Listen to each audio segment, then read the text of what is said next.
For this morning. She is a medium in the camp and a certified teacher. She is a wealth of knowledge on natural law, and she's just really, really fun to listen to. Please help me in welcoming to the platform Rev Diane Davis.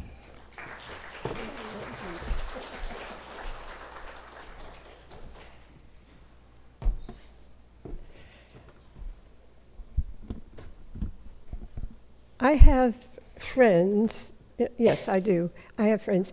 They are really regular with changing the sheets on their bed. You know, every Monday they wash them and you don't have friends like that? Well, anyway, so I was changing the sheets on my bed one day and not long ago, and I'm not going to tell you when exactly because I had thought I would do it on Tuesday, but Tuesday came and went by. And so then Wednesday came and, well, they weren't that dirty, so it was okay. And so Saturday morning I changed the sheets. You know the sheets? We're going to talk today about fitted sheets and discovery. So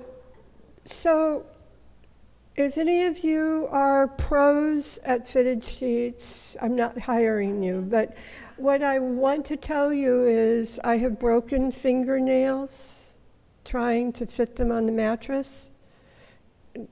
Does nobody have that dilemma? Is there some sheet gremlin in my bedroom when I'm working on it? Well, anyway, so I was changing the sheets, and I was thinking of a man named Jim. Jim was in classes with me in the 1980s here in the community. Things were very different here at the time. However, we still had a lot of what we call development classes when people discover their own capability at intuitive, psychic, mediumistic, whatever you want to call it, capability. Jim was a cargo engineer for the airlines and nice man from Texas. And Jim got really excited one time when he came to class. He said, "I've learned how to do it." And I said, "Learned how to do what?" And I was afraid to ask, really. But anyway, he said, "Fold a fitted sheet." And I said, "Really?" I said, "Good for you." Okay. Anyway, he was extremely proud of this discovery. And I thought of him while I was changing the sheets on Saturday that I thought I would do maybe Wednesday, but Tuesday was looking good, but it didn't happen. And anyway, so I wanted to think more about discoveries. All of you have made them in your life. All of you have had discoveries. I don't care how minor, I don't care how major, they are exciting. And when you go through them, there is a sense of relief that your body literally feels. It might be, again, small, it might be minor, it might not be a big deal. But you have within you this wonderful sensing capacity. And it's the first intuitive capability that you develop when you're a baby. And if you ever watch babies, they are wonderful at sensing things. Not that you have to test them on this, that's not what I'm saying, but their little heads will move and their little eyes will scan. Well, Jim did this wonderful thing. I haven't seen him since the late 80s. I think he went back to Texas and whatever. And so we have people in our lives that are temporary, and we have people in our lives that sometimes make a difference. And we have things that occur that we remember. So the discovery element, the exploration of any of us as souls, your soul wants to create. And how it will do that in the greatest capacity is when you have the ability to play. The spirit of us works best at play, not with obligation, not with thinking that you have to do it just right. You know the just right thing? Well, we've all got a just right thing, except for my fitted sheets are known to shrink. I'm saying it. And they may be cotton, and that's really nice, but when you start playing tug of war with a sheet, it seems to be something that you think you're going to be the champion here. You're going to be the winner, right? And that elasticity on that fourth corner, holy moly. You don't have this? Well, let me tell you about Julie. Julie and I had been friends since we went to college. And if you know me, you know that I flunked out of college, so it wasn't as a youngster that I went back completely, but it wasn't that late either. Anyway, we were in theater together at UCF when UCF was called Florida Technological University. That was in the 70s. I know, I'm dated. Anyway, don't say antique, that'll hurt my feelings. But you can. Anyway, so we were in a class together, a small one, and we came up here for a reading because we developed this fast friendship that was so tight that even to this day, I don't have to see her for a couple years because she gets really busy, and then we get together and we take off from where we left off. You've got people in your life like that as well, I'll bet. Anyway, I had lunch with her the other day, and we took off from where we had left off, and we were talking about knowing. You have an ability within you to know things, not because you've intellectually grabbed the encyclopedia. You know, Leo Biscaglia, who taught love, used to talk about his father and how his father at the dinner table wanted to know what his kids had learned. And what they would often do is right before dinner, they would run to the encyclopedia and they would open it and read something. So then they would say, well, the population of New Delhi is yada yada. Well, that wasn't Julie. So Julie and I came up here for a reading. Things were, again, very different up here in the 1970s, very quiet, very remote. We saw a beautiful minister named Reverend Alice Hull. Alice would read symbolically a great deal. What that means for some of you, if that's a new concept or a new thing to understand, you get to discover something. It's where the medium might receive images, impressions, pictures, sounds, feelings, and they may deliberately be about something that you don't necessarily relate to, but that medium has an ability to take that image because they've worked on it, trained on it, and have a capability with it and an accuracy level that is stuck with greatness. And Alice had that. So she could talk about a symbol and what it represented in your life. And that was amazing that we did that together. Well, Julie had gone through something where she was asked to go, and I don't know how many of you know of Annie Russell Theater in Winter Park. It's been there a lot of years. And Julie was asked if she wanted to participate in the summer program that was going on there. And she did, and she'd never done anything like that before. When she went, she was a stage manager, and the stage manager is the one that's in the back behind the flats on the stage, and they're giving signals and cues, and they're helping with props, and they're doing all manner of things. Well, she was told to pull the moon. And to this day, she remembers that phrase when she has been discouraged or felt just frustration or challenge in her work. But that experience of pulling the moon meant that that particular piece of scenery, that she had to pull a particular rope, and the moon came out on the stage to give a certain ambiance to what the scene was going to be played. She knew in that moment, she knew that that's something she always wanted to do and that she wanted to direct theater. That was in the early 1970s. To this day, she directs shows, principally in Orlando. She was director of theater at Valencia for almost 30 years. She's taught improv.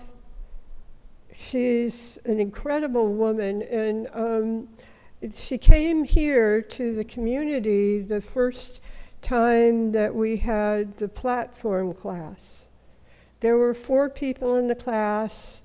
I started it because of the fact that people didn't have the opportunity to get up here and practice it before they were thrown up here to share their insights and stories. Julie sat with me in the back there and talked with me about encouraging others, and talked with me about letting people discover their skill, let them discover their talents. All of you have had that. You may not have pulled the moon by tugging on a rope, but I'll bet there's a lot of things that you have accomplished and a lot of things that you've been able to complete and do that maybe other people didn't quite understand, because when Julie had the recognition and the knowing within herself of what she wanted to do and what she wanted to pursue, she quit a lot of things that were in line that she was supposed to take care of in her life. It was not reckless and it was not irresponsible. It was choices that predominantly were very significant. All of us make choices. I moved to the northwestern part of the United States. It was because I had a knowing within me that I wanted to grow, I wanted to develop, I wanted more life, and I wanted to have more knowledge. I wanted. I had already been here, been in the work for 6 years, 7, anyway, more than that. Been active, whatever, and all of you have a knowing. And some people, and you'll hear about this with celebrities. I get the AARP magazine, you know, that wonderful thing. Anyway, and it has stories, and there are a lot of celebrities and people that have notoriety. And they will often say, I just knew that I wanted to do yada yada, or I knew that I wanted to go yada yada. It turned out the Northwest was extremely difficult for me. I won't belabor that story, you didn't come to hear it. But what I wanted to tell you was going back to the fitted sheets. That man Jim came out to the Northwest and stayed with us for a little while, because he was still searching through. He knew what he wanted, but he didn't feel the confidence to take the steps toward it. That happens.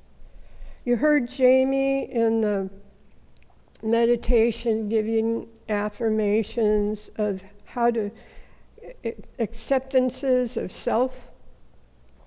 And to me, those are a wonderful opportunity as long as they have an action with them.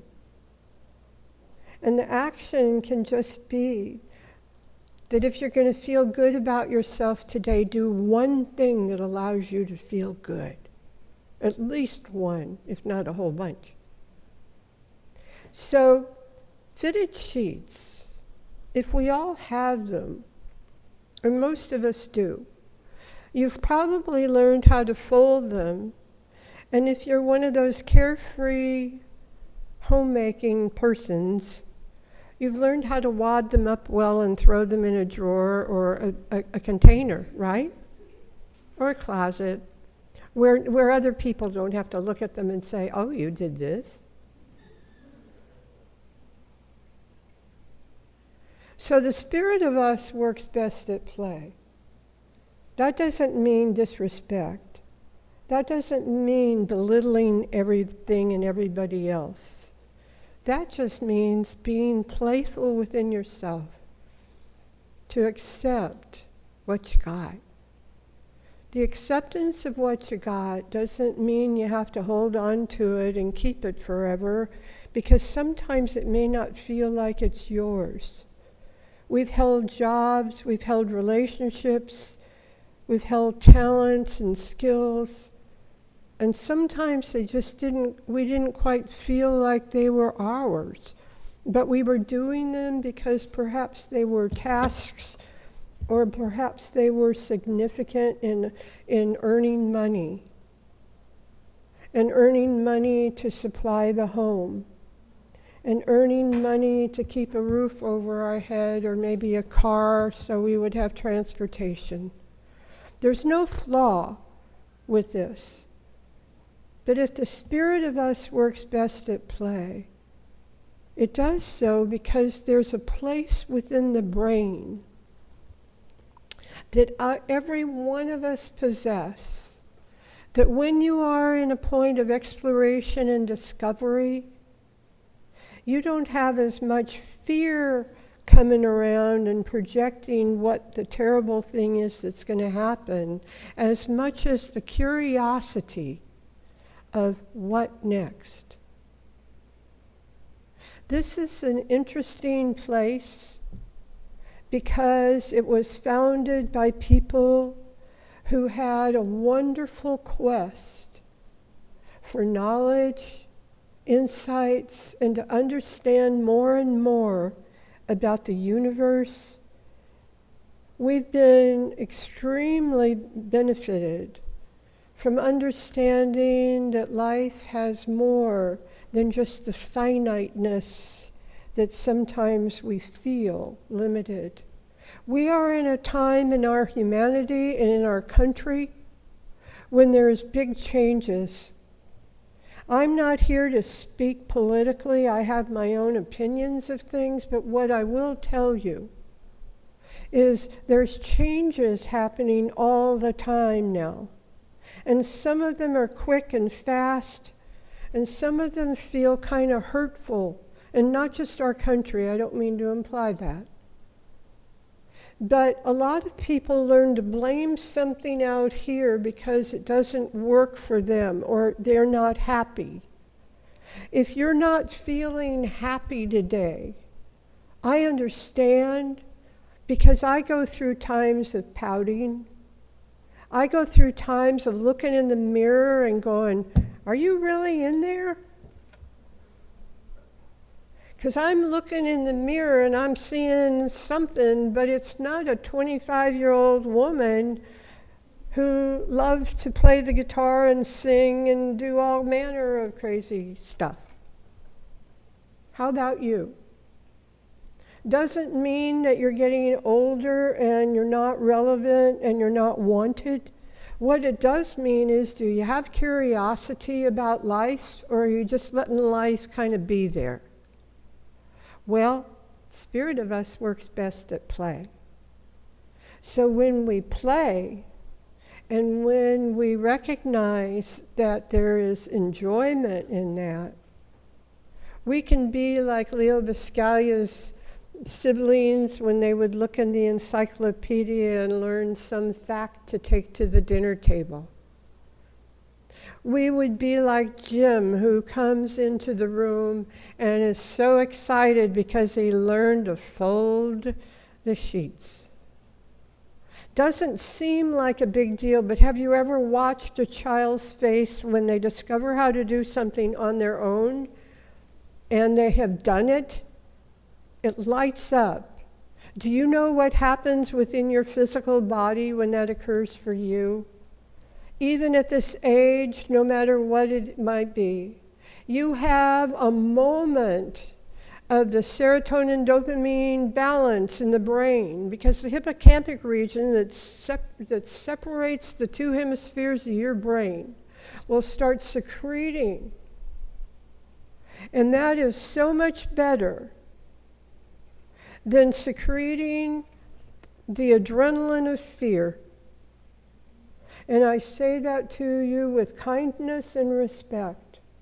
We are in a time when fear is promoted, fear is encouraged, and a lot of the things you read, it's fearful.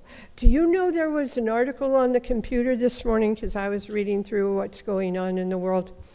Yeah, and there was an article, and it came up and it said how not to muff it up when you're public speaking. I didn't read it. You know why? It would be one more thing that would say, and I also put on beige shoes. When I put on beige shoes this morning, then I looked in the mirror and I said, no, these don't quite look with the black slacks. Holy cow, who down there is paying attention to my feet? Well, they're cute. No, but that's what I'm talking about. We spend an awful lot of our energy, our time, our thought processes, and our emotions still wishing so much to accomplish something out here. And I'm telling you right now, you're the best version of you. You're the best version of you right this minute. You're going to add to you constantly. You're going to keep on discovering. And if you discover with open eyes and open heart, the opportunities are endless. And the amazing part of that is whatever talents you want to unfold, whatever skills you want to have, whatever places you want to travel, nothing says you can't. But what happens in here are the words, I won't. And those are the ones that come behind the words of I can't.